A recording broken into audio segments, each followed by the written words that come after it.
నమస్కారం. Lotus media ద్వారా మిమ్మల్ని కలుసుకున్నందుకు మళ్ళీ ఆనందంగా ఉంది. నా పేరు డాక్టర్ శేషసాయి, వేదా హాస్పిటల్, సత్యనారాయణపురం, విజయవాడ. మన విజయవాడలో అలాగే మన ఆంధ్రప్రదేశ్లో ఎండల గురించి మీ అందరికీ బాగా తెలుసు. ముఖ్యంగా చిన్నపిల్లలు, పెద్దలు వీళ్ళు ఎండాకాలంలో చాలా జాగ్రత్తలు తీసుకోవాలి. ఎందుకంటే ప్రమాదాలు వీళ్ళకి ఎక్కువ అవ్వడానికి ఛాన్సెస్ ఉంటాయి.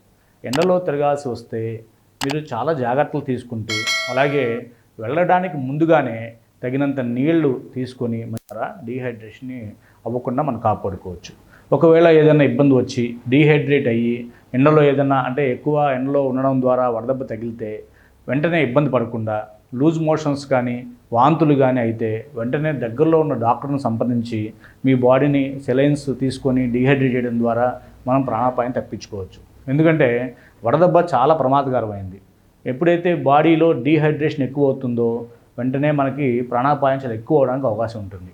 తగినంత నీళ్లు తీసుకోవడం, అవసరమైన ఎలక్ట్రోలైట్స్ అంటే న్యాచురల్ ఎలక్ట్రోలైట్స్ మన కొబ్బరి నీళ్ళు ఇంటెక్ తీసుకోవడం, అలాగే సీజన్లో మనకి చెరుకు రసం దొరుకుతుంది, కేన్ జ్యూస్ తీసుకోవడం ద్వారా కూడా మనకి ఐరన్ అలాగే ఎలక్ట్రోలైట్స్ పుష్కలంగా వస్తాయి. ఇవన్నీ తగు జాగ్రత్తలు తీసుకోవడము, మనం ఎక్కువసేపు ఎండలో ఉండడానికి ప్రయత్నం చేయడము, అలాగే ఏదైనా ఇబ్బంది వస్తే వెంటనే మన సొంత మెడికేషన్స్ని తీసుకోకుండా, అంటే ఎక్కువసార్లు మోషన్స్ అయితే ఇంట్లోనే మజ్జిగ తగ్గిపోతుంది, మనం డాక్టర్కి వెళ్ళి ఎందుకు అని అనుకోకుండా వెంటనే డాక్టర్ సంప్రదించడం ద్వారా మనం కాపాడుకోవచ్చు. ఇంకా మరీ ముఖ్యంగా ఏంటంటే ఎండలో తిరగాల్సి వస్తే మీ టైమ్స్ని అడ్జస్ట్ చేసుకోండి. మీ టైంని ఆ ఎండలో తిరిగే టైం తగ్గించుకోండి.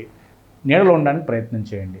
ఎక్కువసేపు ఏసీలో ఉండకుండా, ఒకవేళ ఏసీలో ఉన్న వాళ్ళైతే ఏసీ ఆఫ్ చేసి కాసేపు మీ రూమ్ టెంపరేచర్కి మిమ్మల్ని అడ్జస్ట్ చేసుకుని బాడీని, దాని తర్వాత బయటకు వెళ్ళడానికి ప్రయత్నం చేయండి. ఒక్కసారి 17 డిగ్రీల ఏసీలో ఉండి 40 డిగ్రీల ఎండలోకి వెళ్తే వెంటనే చాలా ప్రమాదం జరిగే అవకాశాలు ఎక్కువగా ఉంటాయి. ఇది అందరికీ అవుతాయని కాదండి, అవడానికి ఎక్కువ అవకాశాలు ఉంటాయి. కాబట్టి ముందు జాగ్రత్తలు తీసుకోవడం చాలా మంచిది.